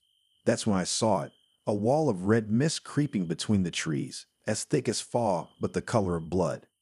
And through that mist, I could hear men yelling, their voices filled with terror. I knew I should have waited for backup, but there were people in danger, and that's not what rangers do. We help. Even if those people are criminals, we help. So I took a deep breath and stepped toward that crimson fog, not knowing it would change my life forever. The red mist swirled around my boots as I moved forward. My flashlight beam looked weird in it, like shining a light through cherry Kool-Aid. That's when I found the first poacher, or what was left of him. I still have nightmares about it. His skin was melting like ice cream on a hot summer day. He was still alive, trying to crawl away, his fingers leaving whip marks on the ground. I tried to help him, reach for him, but he screamed, "Don't touch me. Stay back." His voice was gargled, like he was talking through water. Then he just collapsed, like a sandcastle when a wave hits it. I'd seen a lot of terrible things in my years as a ranger, but nothing like this. More screams led me deeper into the mist. The air felt sticky and warm, and my skin started to tingle wherever the fog touched it. I pulled my collar up over my mouth and nose, trying not to breathe too much of it in. I found two more poachers huddled behind a fallen tree. One was crying, holding his dissolving arm. The other was trying to use his jacket as a mask. "What is this stuff?" He kept asking me, over and over. "What's happening to us?" That's when I noticed something half buried in the ground nearby. An old metal container, probably from the 1950s, with faded government markings. It was cracked open, leaking that red mist like a broken smoke machine. Whatever this was, it wasn't natural. This was something man-made, something that should have stayed buried. I tried to radio for help again, but the static was even worse now. The two men behind the tree started coughing, and I knew we had to move fast. "We need to get out of here," I told them. "Can you walk?" But it was already too late for them. I watched helplessly as the two men started dissolving right in front of me. Their screams echoed through the trees, then turned into wet gurgling sounds. I backed away, my heart pounding so hard I could hear it in my ears. That's when I realized something important. The mist seemed to be rising, getting thicker above ground level. I dropped to my knees, staying as low as possible. The ground was damp but still solid. Through the red haze, I spied the fourth poacher running straight toward me. "Stop!" I yelled. "Stay low." But panic had taken over his mind. He kept running upright, right through the thickest part of the mist. He made it about 10 steps before his face started melting. He didn't even have time to scream. The fifth poacher, though, he was smarter. I saw him crawling on his belly, military style, heading for higher ground. For a moment, I thought he might make it. Then the wind changed direction, and a wave of red mist rolled over him like a hungry animal. My right eye started burning then, like someone had thrown hot sauce in it. The pain was so bad I couldn't think straight. I pressed my face against my sleeve, but some of that mist had already gotten to my eye. It felt like it was being eaten away, one layer at a time. I knew I had only seconds to make a choice: stay and help the last poacher, or save myself. But when I looked back, he was already gone, just a dark puddle on the forest floor. The mist was getting thicker, closing in around me. I had to move, had to get out, or I'd end up just like them. Crawling on my stomach, I started moving backwards, keeping as low as possible. My right eye was on fire now, and tears streamed down my face. I could barely see, but I remembered my training. When lost, follow your own tracks back. The pain was getting worse with each second, like someone was scooping out my eye with a hot spoon. I felt around in the dirt, following my own boot prints back the way I came. The mist seemed to be following me, like it had a mind of its own. Every few feet, I'd bump into a tree or rock, using them as markers. My radio kept crackling with static, useless as a brick. Then I heard something that made my heart jump. Jerry's voice, far away but clear. "Margaret, where are you?" I wanted to shout back, but I was afraid to open my mouth in that red fog. Instead, I pulled out my whistle, the one we all carry for emergencies, and blew 3 sharp blasts. Standard Ranger distress signal. "I hear you." Jerry's voice was closer now. "Stay put." The pain in my eye was unbearable. I could feel something wet running down my cheek, and I knew it wasn't just tears anymore. But I kept moving, inch by inch, following Jerry's voice. Finally, I saw his boots through the red haze. He was wearing a gas mask. Smart man, Jerry. He grabbed my arms and dragged me clear of the mist. The last thing I remembered before passing out was his voice calling for emergency medical evacuation and the sound of helicopters in the distance. I woke up 3 days later in a hospital room. The right side of my face was wrapped in bandages, and there were men in dark suits standing by my bed. They said they were from the government, but didn't say which part. They had a lot of questions about what I'd seen and even more papers for me to sign. It was a classified military experiment from the 1950s. One of them finally told me. A chemical weapon that was supposed to be deactivated and buried. Those containers should have broken down naturally after all these years. But they didn't. They told me the whole area had been contained. The red mist had dissolved in the rain that fell that night. Convenient, right? They said the families of those 5 men would be told their loved ones died in a hiking accident. When I started to argue, they reminded me about those papers I'd signed. I lost my right eye. The doctor said I was lucky it wasn't worse, that most of the mist had dispersed by the time I found it. Lucky, they called me. The government gave me a nice pension to retire early and keep quiet. But money doesn't stop the nightmares. Sometimes on damp mornings, my empty eye socket tingles, like it's remembering that red mist. And every now and then I hear rumors about other containers, buried in other parks, just waiting to be found.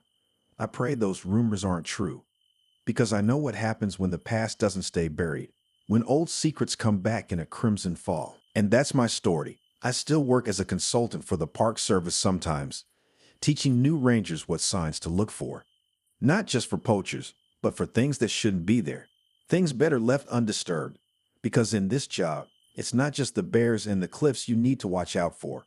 Sometimes the real dangers are the ones the maps don't show, the ones hidden just beneath the surface, waiting to rise up like a red mist on a quiet morning. Even now, decades later, I keep all my documents about that day in a safe deposit box. News clippings about 5 missing hunters, weather reports showing unusual atmospheric conditions, and my original ranger log from that morning. I even have a small vial of dirt from that area, still stained with that strange reddish color. Just proof that I'm not crazy, that it really happened. The government did a good job cleaning everything up. Too good, really. That whole section of the park was closed for environmental restoration for 2 years. When it reopened, everything looked different. The old trees were gone, replaced by new saplings. The ground had been completely resurfaced. Even the rocks looked different. I ran into one of those men in suits about 10 years later at a Park Service conference. He was older, retired by then. After a few drinks, he told me the truth. There were 12 other containers buried across different national parks. 11 had been found and removed, but one is still out there somewhere. That's why I still volunteer to train new rangers, even with my one eye. I teach them the usual stuff, tracking, survival, park regulations. But I also teach them to watch for signs, patches of dead vegetation in strange patterns, unusual silence in the woods, and most importantly, that rusty tint in the air. Because sometimes the most dangerous predators in our parks aren't the ones with claws and teeth. Sometimes they're the secrets we thought we buried deep enough. Last month, I got a letter from a ranger in Yosemite. She described something that made my blood run cold: dead birds with liquefied insides and a faint red tinge in the morning mist. I made some calls, pulled some strings. The next day, a team of geological surveyors showed up at Yosemite. I guess some secrets don't stay buried forever. They'd offered to give me a glass eye years ago, but I refused. My empty socket and its scars are a reminder, not just of what happened to me, but of what could happen again. Because out there in the quiet corners of our national parks, there are still things waiting to be found. And not all of them should be.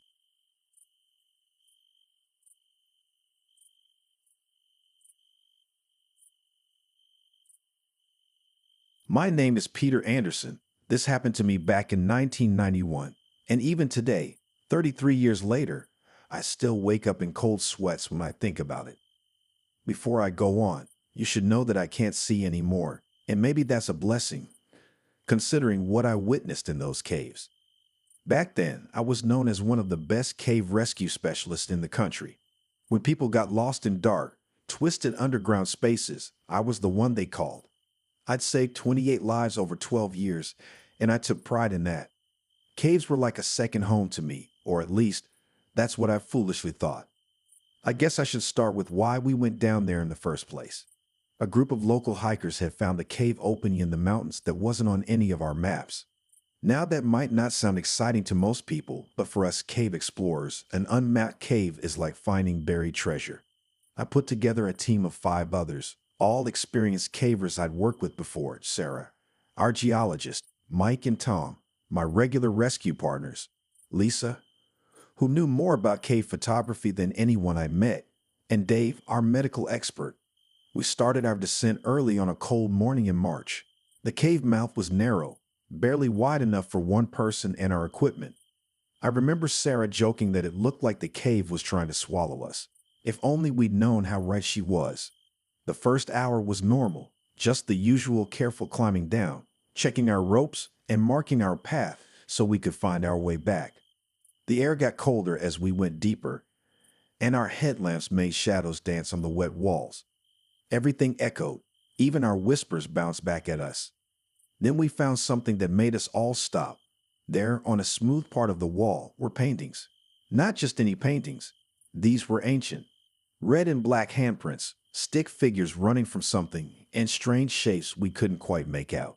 But the weirdest part, all the figures seemed to be reaching up, like they were trying to climb out of something. And there were these symbols everywhere that looked like closed eyes. "Pete," Sarah whispered, her voice shaking a little. "These paintings, they're warning us about something." I remember shining my light on one particular drawing. It showed people with their eyes crossed out, and these long, stretched out shapes coming from the darkness. At the time, I told everyone it was probably just ancient people being superstitious about the dark. Boy, was I wrong. "Let's take some pictures and keep going," I said, trying to sound confident. "We got a lot more cave to explore." Lisa took her photos, but I noticed her hands weren't steady like usual. Even Mike and Tom, who I'd never seen scared of anything, kept looking over their shoulders. Dave stayed quiet, which wasn't like him at all. None of us wanted to say it, but we all felt it. Something about this cave felt wrong. Really wrong. Like we weren't supposed to be there. We went deeper into the cave, and that's when our equipment started acting weird. First, Lisa's camera just stopped working. Then Tom's backup flashlight died, even though he just put in new batteries.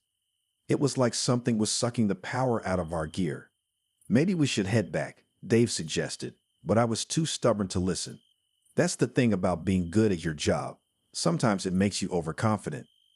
We reached this huge chamber, bigger than a basketball court. Our lights couldn't even reach the ceiling. And that's when we heard it, a sound I'll never forget, like wet leather being stretched, followed by a soft clicking noise. At first, it was far away, then it got closer. Sarah grabbed my arm.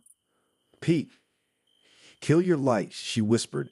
I thought she was crazy, but she insisted. "Look at the paintings we saw. They were all about darkness and closed eyes.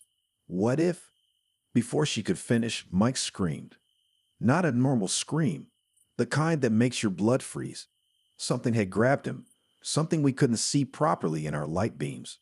It moved so fast, like a shadow coming to life. "Lights off," I yelled, finally understanding, but it was too late for Mike. We heard. I don't even want to describe what we heard. Tom tried to run to help him, and that's when we saw them clearly for the first time. They were pale, almost see-through, like something that had lived in the dark so long it had forgotten what color was. They had no eyes, just smooth skin where eyes should be. And their arms were too long, with too many joints. Everything happened so fast after that. Lisa screamed, "Run," and we scattered in different directions. The worst thing we could have done.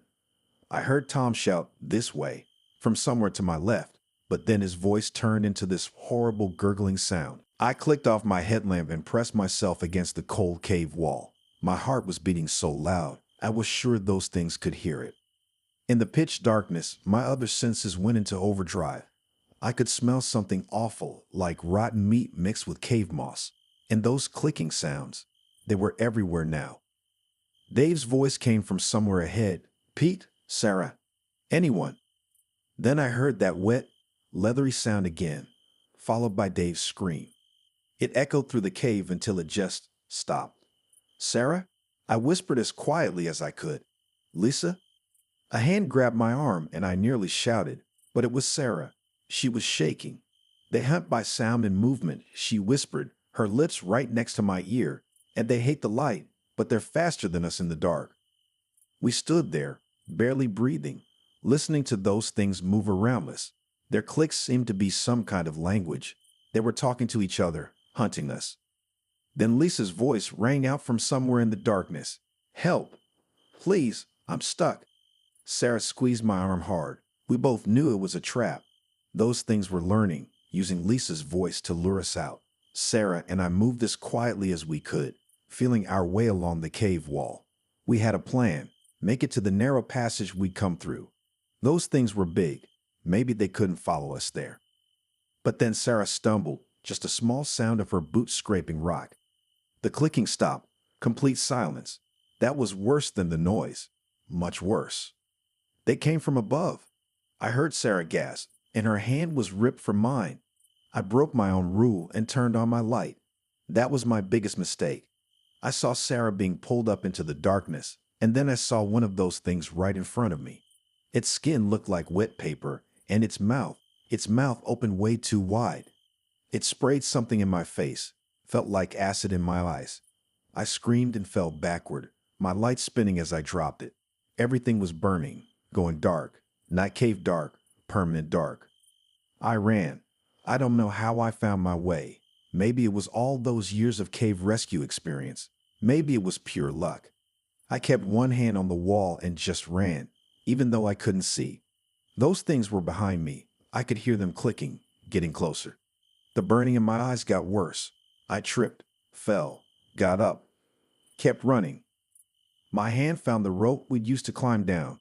And then, this still feels like a miracle, I found that narrow passage. I crawled through that narrow passage as fast as I could. The clicks behind me got angrier. They couldn't fit through. I felt their long fingers grabbing in my boots, but I kept pulling myself forward.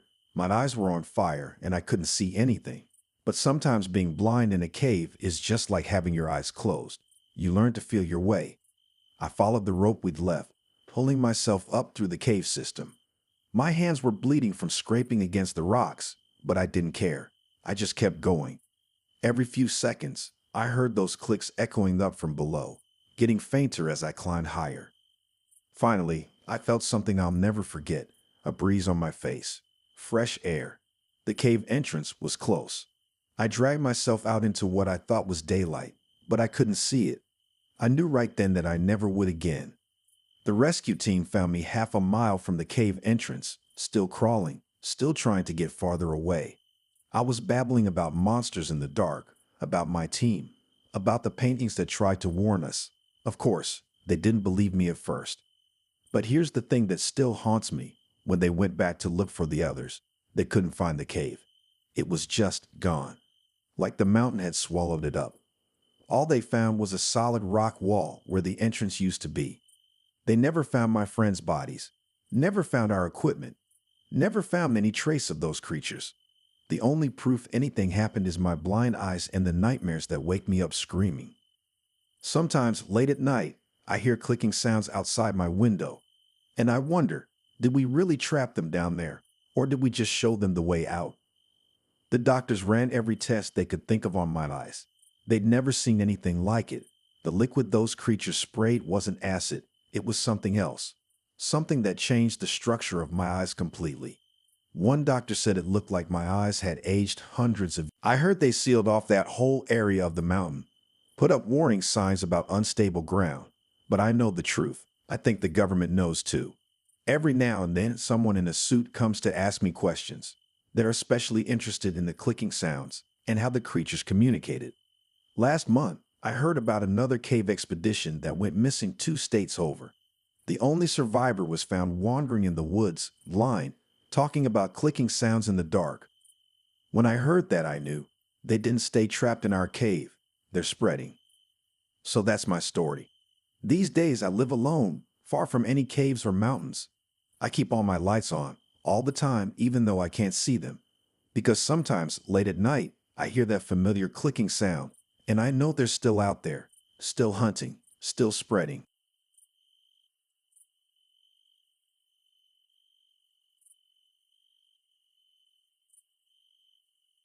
My name is Frank Thompson, and this happened to me back in 1957 when I was working as a park ranger at Glacier National Park. I still have nightmares about it, even now. Sometimes I wake up in the middle of the night, my missing right arm aching like it's still there, and I can hear those voices calling in the wind. Before I became a ranger, I fought in the Korean War. I saw things there that no man should see.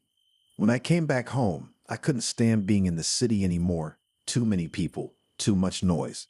I thought being a park ranger would help me find peace. Just me, the mountains, and the quiet. Boy, was I wrong about the quiet part. I started working at Glacier National Park because I loved how wild and beautiful it was. In summer, it's like heaven on earth, with green forests stretching as far as you can see and mountains touching the clouds. But in winter, that's when the park shows its teeth. The snow piles up higher than a man, the wind howls like a hungry wolf, and the trees crack from the cold. Most tourists stay away during winter, and that's exactly how I liked it. That winter of '57 was the worst anyone could remember. The temperature dropped so low that even the wolves stopped howling. I was alone in my ranger station most days, doing my rounds in my old truck when the snow wasn't too deep, and using snowshoes when it was. I had my trusty rifle, my radio that worked when it felt like it, and enough canned food to last through any storm. I remember the day everything started, January 15th. The sky was heavy with dark clouds, and the wind was picking up, promising another big storm. I should have known something was wrong when I noticed all the birds had gone quiet. In the wild, silence isn't peaceful, it's a warning. Little did I know that this was just the beginning of something that would change my life forever, and not in a good way. What I was about to discover in those frozen woods would make my war memories seem like pleasant dreams in comparison. That morning, I was checking the East Trail when I found the first deer. In my 15 years as a ranger, I'd seen plenty of dead animals. It's just part of nature. But this was different. The deer hadn't been eaten like normal predators do. It was torn apart, like something had been playing with it. And there was barely any blood in the snow, which made no sense at all. What really got to me were the markings on the trees around the deer. Someone, or something, had carved strange symbols into the bark. They looked old, like Native American signs I'd seen before, but these were different. They made my skin crawl just looking at them. I took some pictures with my camera, thinking I'd show them to Jim Eagle Eye, an old native friend who sometimes helped at the park. I radioed back to headquarters about the deer, but the storm was messing with the signal. All I got was static and bits of words about 3 hikers who were supposed to check in yesterday. That's when my gut started telling me something wasn't right. You learn to trust that feeling when you've been in the wild as long as I have. Over the next few days, I found more dead deer. Each time, there were those same strange markings on the trees nearby. The weird thing was the tracks in the snow. They started out looking like deer prints, then changed into something else, something that walked on 2 legs, but was much bigger than a man. I told myself it was just the wind messing with the snow, but deep down, I knew better. The weather kept getting worse. The wind would sometimes sound like it was calling my name, and I'd catch myself answering before realizing I was alone. The other rangers were snowed in at the main station, 50 miles away. The radio was working less and less, but before it went dead completely, I heard about those missing hikers again. 3 college kids who'd gone camping, despite all our warnings about winter storms. I kept thinking about my time in Korea, how we learned to spot signs of danger. The silence in the woods reminded me of the quiet before an ambush. Every snapped twig made me jump. I started keeping my rifle closer than usual. Something was out there, watching, waiting. I could feel it. At night, alone in my ranger station, I'd hear things. Voices that sounded like they were right outside my window, calling for help. But when I'd shine my flashlight out there, the voices would move deeper into the woods, like they were trying to lead me somewhere. I may be a lot of things, but I'm not stupid. I stayed inside, trying to ignore the scratching sounds on my roof. The next morning, I knew I had to look for those missing hikers. The storm had calmed down a bit, leaving behind 4 feet of fresh snow. I put on my snowshoes, packed my backpack with emergency supplies, and headed out. I followed the trail of strange deer carcasses, thinking maybe they'd lead me somewhere. After about 3 hours of hiking, I came to a part of the park I'd never seen before. The trees were older here, their branches twisted in weird ways. That's when I stumbled upon what looked like an old Native American burial ground. There were stone markers poking out of the snow, each one covered in carvings like the ones I'd seen on the trees. My heart nearly stopped when I spotted a bright blue backpack half buried in the snow. Next to it was a torn tent and camping gear scattered everywhere. This had to be the missing hikers' camp. But something was wrong. Their supplies looked like they'd been ripped apart from the inside out. Their sleeping bags were shredded, and their food was untouched. Who leaves their food behind in this weather? While I was looking through their things for any clues, I heard it. A voice that sounded exactly like a young woman crying. "Help me, please." It came from behind a cluster of dead trees. I raised my rifle and called out, "This is Park Ranger Thompson. Are you there?" The crying stopped. Then I heard it again, this time from the opposite direction. My hands started shaking when I realized the same exact cry was coming from two different places at once. That's not possible, I thought. But then it happened again. The same voice called from three, then four different spots around me. The sun was starting to set, and the temperature was dropping fast. Every instinct from my military days was screaming at me to get out of there. As I turned to leave, I saw them. Footprints in the snow that made my blood run cold. They were huge, like a person's but longer, with sharp claw marks at the toes. They formed a circle around me, as if something had been pacing, waiting. I ran. I'm not ashamed to admit it. I ran as fast as I could through the deep snow, my lungs burning in the cold air. The voices followed me, changing from cries for help to horrible laughter. Just before I made it back to my ranger station, I looked over my shoulder. There, in the growing darkness between the trees, I saw something that still haunts my dreams. A tall, skeletal figure with huge antlers, its skin stretched tight over bone. It was standing upright like a man, but it was nothing like any man or animal I'd ever seen. I barely made it inside my station, locking the door behind me. That night was the longest of my life. Whatever that thing was, it circled my cabin for hours, scratching at the walls and calling out in the voices of the missing hikers. I sat in the dark with my rifle, watching the windows and praying for daylight. The next 2 days were a blur. The radio was dead, and the snow was too deep for my truck. I was trapped. I kept hearing voices outside, sometimes the missing hikers, sometimes my army buddies from Korea, and sometimes my own voice calling back to me. I barely slept, jumping at every sound. Then, on the third night, I heard real screams. Not the tricks the creature had been playing, but actual, terrified human screams. 4 campers had somehow made it to my station, running through the snow in panic. I let them in quickly, and they told me they'd been trying to reach the main road when they started hearing voices calling them deeper into the woods. "We have to call for help," one of them, a young man named Steve, kept saying. But I already knew the radio wouldn't work. The creature wanted us all in one place. We didn't have to wait long to find out why. The attack started just after midnight. First, the windows started breaking one by one, letting in the freezing wind and snow. Then those long, bony fingers started reaching in, trying to grab us. The creature was smart. It knew we couldn't stay inside the freezing station forever. I tried to keep everyone together in the main room, but panic set in. One of the campers, Mary, thought she heard her brother calling from outside. Before anyone could stop her, she ran out the door. Her real screams lasted only seconds. Steve and his wife Jane tried to make a run for my truck. I yelled at them to stop, but they wouldn't listen. Through the broken window, I watched in horror as the creature moved faster than anything that big should be able to move. It took them both. The last camper, Tom, and I barricaded ourselves in the small bathroom. We could hear it moving around the station, mimicking the voices of the friends it had just taken, trying to trick us into coming out. Tom was crying quietly, holding my spare pistol. I had my rifle aimed at the door. When it finally came for us, it didn't bother with tricks anymore. The bathroom door exploded inward, and there it was, a creature that shouldn't exist. It was so tall it had to bend down to fit through the doorway. Its antlers scraped the ceiling, and its skin was pulled so tight across its bones that it looked like a walking skeleton. But its eyes were the worst part. They looked almost human, but filled with such hunger that I can't even describe it. Tom fired the pistol, but the bullets seemed to pass right through it. The creature grabbed him with those long arms, and I knew I had only seconds to act. I fired my rifle directly at its head, again and again. It screeched, a sound that made all its fake voices seem pleasant, and dropped Tom.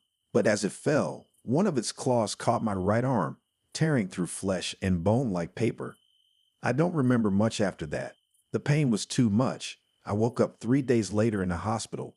They told me they found me in the snow outside my station, barely alive, my right arm torn off below the elbow. Tom and the others were never found. The official report blamed it all on a grizzly bear. That was 67 years ago, but I remember it like it was yesterday. No one believed my story, of course. How could they? I barely believe it myself sometimes, until the winter winds start blowing and my missing arm starts aching. I quit being a park ranger right after I got out of the hospital. Moved to Arizona where it's warm and dry, far away from snowy forests. But I keep track of what happens at Glacier National Park. Every few years, I read about hikers going missing in that same area. The stories are always the same. People hearing voices in the woods, strange marks on trees, and tracks that make no sense. I tried telling the park officials what really happened, but they just blame it on bears or mountain lions. Sometimes I wonder if that's better. What good would it do for people to know the truth? Who'd want to know that there are things in this world that we can't explain, things that hunt us like we're nothing more than deer? Last year, I got a letter from Jim Eagle Eye's grandson. He said his grandfather had told him stories about an ancient evil his people called the Wendigo, a creature that was once human but became something else after getting a taste for human flesh. The more it eats, the hungrier it gets, and it never dies. It just waits in the deep woods, learning to copy our voices, trying to lure more victims.